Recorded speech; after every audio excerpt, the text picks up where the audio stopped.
आज हम सीखेंगे अबाउट मायोकार्डियल इन्फार्क्शन या फिर हम उसे कहते हैं कि दिल का दौरा, जो नॉर्मल वर्डिंग में हमारे पास कहा जाता है। What is basically myocardial infarction? Myocardial infarction is basically acute coronary syndrome. अब हमारे पास एक्यूट कोरोनरी सिंड्रोम क्या होता है, जिसमें किसी भी वजह से हमारे पास हार्ट के जो अपने मसल्स होते हैं, उन्हें ब्लड सप्लाई बंद हो जाती है। एंड ब्लड सप्लाई के बंद होने की वजह से हमारे पास हार्ट के मसल्स की डेथ क्या हो जाती है, और we can say that necrosis हो जाता है। तो first of all we will look toward the pathophysiology कि किस किस वजह से हमारे पास मायोकार्डियल इन्फार्क्शन हो सकता है। तो हमारे पास सबसे पहले पैथोफिजियोलॉजी में आ जाता है एक्यूट कोरोनरी थ्रोम्बोसिस। बेसिकली हमारे पास थ्रोम्बोसिस होता है क्या है कि हमारे पास कोरोनरी आर्टरीज जो होती हैं, वो आर्टरीज जो हार्ट को ब्लड सप्लाई करती हैं, उनके अंदर किसी किस्म का प्लाक या कोई फैट जो है वो एक्यूमुलेट हो जाती है, जिसकी वजह से वहाँ से ब्लड सेल्स को मूव करने में प्रॉब्लम होती है, जिसकी वजह से जो अमाउंट ऑफ ब्लड जो है वो हार्ट मसल्स को पहुँचना चाहिए वो नहीं पहुँच पाता, और एट द एंड हमारे पास मायोकार्डियल इन्फार्क्शन होता है। उसके अलावा हमारे पास coronary artery spasm, embolism, infection, disease, ये सब भी वजह हो सकती हैं। अदर देन दैट हमारे पास किसी किस्म का कोई ट्रॉमा हो गया है, ठीक है। हम यहाँ पे फिर जब ये हमारे पास हो जाता है पैथोफिजियोलॉजी में, तो फिर हमें देखना होता है कि हमारे पास जो जोन ऑफ नेक्रोसिस या जोन ऑफ इंजरी है वो कौन सा है, मतलब हार्ट की किस जगह पे इस वक्त जो है नेक्रोसिस या सेल डेथ हो रहा है। जब वो चीज़ें हम देख लेते हैं, उन्हें हम आइडेंटिफाई कर लेते हैं, तो फिर हमारे पास ट्रीटमेंट करना जो है वो ईजी होता है। ऑल्सो वी कैन कैटेगराइज जो हमारे पास मायोकार्डियल इन्फार्क्शन की हमारे पास पैथोफिजियोलॉजी है, दो कैटेगरीज में हम इसे डाल सकते हैं।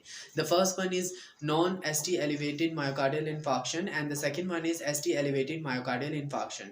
जो हमारे पास ST elevated myocardial infarction होता है, वो बताता है कि हार्ट की कौन सी वॉल हमारे पास इन्वॉल्व है और किस डिग्री पे इन्वॉल्व है। while we talk about the non-ST elevated myocardial infarction, तो उसमें हमारे पास ये बताया जा सकता है कि ऐदर पूरी मायोकार्डियम इन्वॉल्व है या नहीं है। यहाँ पर एक चीज़ बहुत ज़्यादा ध्यान में रखने की ज़रूरत है कि हमारे पास जब भी मायोकार्डियल इन्फार्क्शन होता है, तो इस बात को जानना बहुत ज़्यादा ज़रूरी है कि मायोकार्डियल इन्फार्क्शन किस जगह पे हुआ है। हमारे पास जो सबसे मोस्ट कॉमन एंड डेंजरस जगह है, that is left ventricular space, जो कि जहाँ पे हमारे पास आपको पता है कि लेफ़्ट वेंट्रिकुलर से हमारी पूरी बॉडी के अंदर जो है वो ब्लड सप्लाई होता है। अगर वहाँ का मायोकार्डियल इन्फार्क्शन हो गया है, तो हमारी बॉडी के कार्डियक आउटपुट और कार्डियक इंडेक्स पे अच्छा खासा इफेक्ट पड़ेगा, ठीक है। फिर हमने देखना है कि क्या साइन एंड सिम्टम्स है हमारे पास जिसकी वजह से मायोकार्डियल इन्फार्क्शन होता है। तो लेट्स सी टुगेदर। तो अब हम देखते हैं कि हमारे पास क्या साइन एंड सिम्टम्स हैं मायोकार्डियल इन्फार्क्शन के। तो मायोकार्डियल इन्फार्क्शन के जो सबसे पहले हमारे पास साइन है, दैट इज़ चेस्ट पेन। लेकिन there is a difference between normal chest pain and angina. Angina represent myocardial infarction, and if you want to know more about angina, just tell me in the comment section below।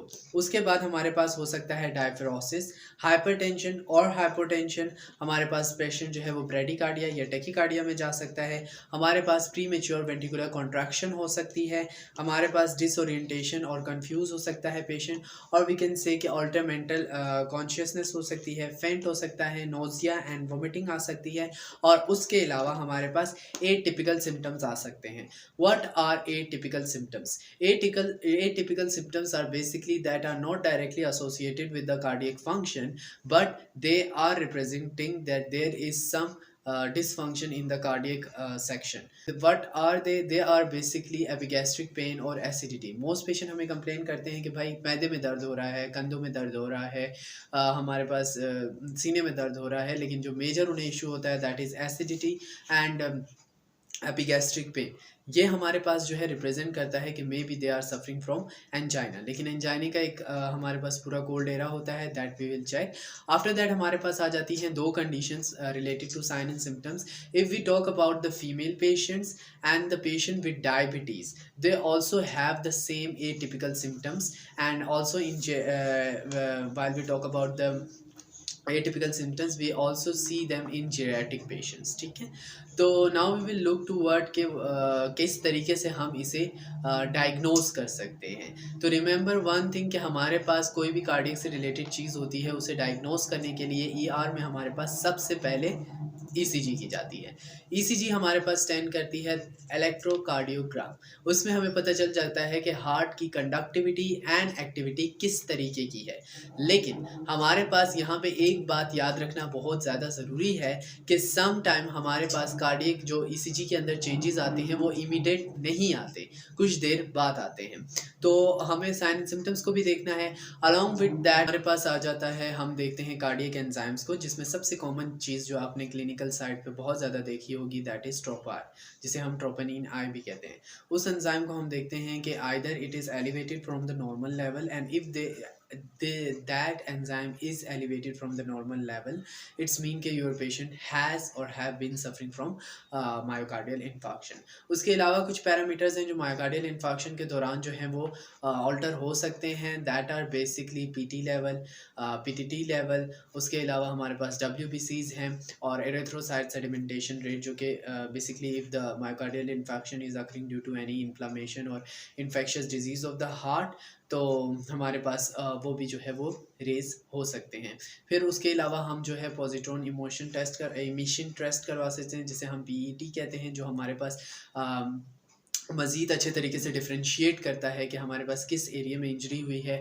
और हम उसके अलावा जो है MRI भी करवा सकते हैं या CT भी ईको करवा सकते हैं, जिससे हमें मज़ीद अच्छे तरीके से पता चलता है कि हार्ट का कौन सा पार्ट इस वक्त हमारे पास डैमेज हुआ है और किस लेवल का हमारे पास इंजरी मौजूद है। अब हमने बात भी कर ली कि मायोकार्डियल इन्फॉक्शन क्या होता है, पैथोफिजियोलॉजी में कौन से कंपोनेंट्स हैं that will be involve, then we will look toward the sign and symptoms and फिर हमने देखा कि डायग्नोस्टिक क्राइटेरिया क्या है। Now we will move toward the clinical management. तो क्लिनिकल मैनेजमेंट में हमारे पास जो बेसिकली गाइडलाइंस दी जाती हैं दैट आर रिलेटेड कि आप ECG को भी देखेंगे, आप पेशेंट के साइन एंड सिम्टम्स को भी देखेंगे एंड एरिया को देखेंगे कि कौन सा एरिया इस वक्त हमारे पास जो है वो डैमेज हुआ है, एंड अकॉर्डिंग टू दैट आप अपना ट्रीटमेंट प्लान जो है वो बनाते हैं। But there is emergency treatment plan जो हम यूज़ करते हैं, and for the acronym from it is MONA. MONA represent represent morphine. Morphine हम देते हैं एंजाइना को रिलीज़ करने के लिए, हमारे पास पेशेंट का पेन कम होगा। Then we have O represent करता है ऑक्सीजन को। एज़ यू नो कि हमारे पास जब कार्डियक डिसफंक्शन होता है या मायोकार्डियल इन्फॉक्शन होता है तो patient is suffering from oxygen deficiency और इसकी hypoxemia, तो at that situation patient need oxygen। Then we have N represent nitrates। nitrates या nitrites हम देते हैं एक्चुअली बेसिकली वो हमारे पास वेजो डायलेटर्स होते हैं, तो वेजल्स डायलेट करने में हमारे पास हेल्प करते हैं। Last but not the least we have aspirin. Aspirin basically हमारे पास प्लेटलेट एग्रीगेशन के अंदर हेल्प करती हैं।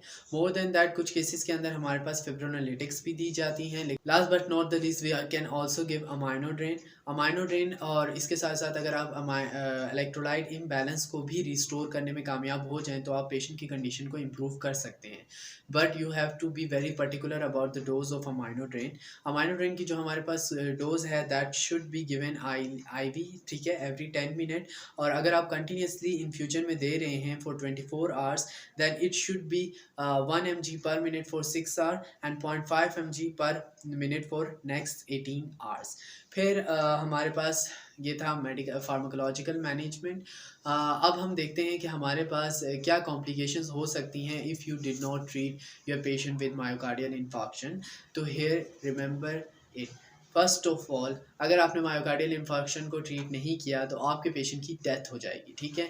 उसके अलावा मैं एक बात क्लियर कर दूं कि थिंक अबाउट इट, कॉम्प्लिकेशंस को आप खुद से सोचने की कोशिश करें। आपका हार्ट बंद है, वो सप्लाई नहीं दे पा रहा, ब्लड की सप्लाई ठीक कॉन्ट्रैक्ट एंड रिलैक्स नहीं कर रहा, तो बेसिकली वो आपकी बॉडी को जो है वो ऑक्सीजन नहीं दे पा रहा। जब ऑक्सीजन नहीं देगा इलेक्ट्रोलाइट इम्बैलेंस तो होगा, शॉर्टनेस ऑफ ब्रेथ होगा।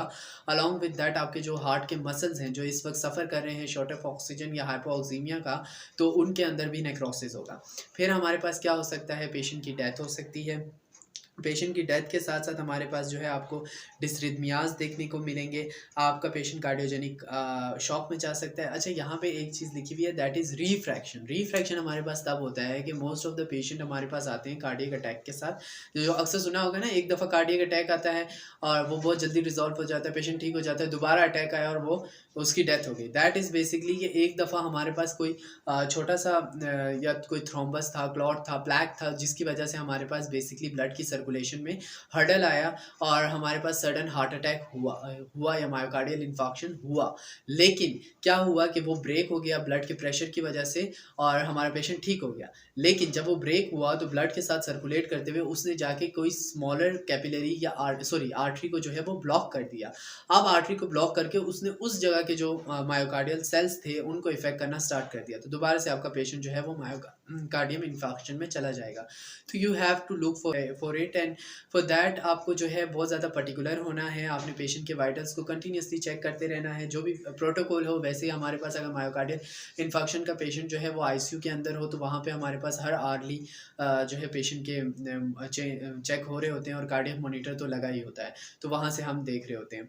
फिर हमारे पास आ जाता है कैपिलरी रिफिल आपने देखना है पेशेंट का, और परफ्यूजन आपने ज़रूर देखनी है। ठीक है, ये वो माइनर सी चीज़ें जो हम अपनी असेसमेंट में करते हैं और हम चीज़ों को रूल आउट कर सकते हैं। हमें पता चल सकता है कि इधर our patient is going into a cardiac shock और नॉट। और if you get successful in identifying these smaller measures, तो आप अपने पेशेंट को बहुत बड़े कॉम्प्लिकेशन से बचा सकते हैं। तो थैंक यू सो मच। मैंने बहुत सारी टर्म्स का यूज़ किया है, बहुत सारी चीज़ें यूज़ की हैं। टाइम की वजह से मैं हर चीज़ को एक्सप्लेन नहीं कर सकता, but if you want to ask any particular question related to this topic, और if you want more detail video about any topic related और any term which I have use in this session, you can comment this in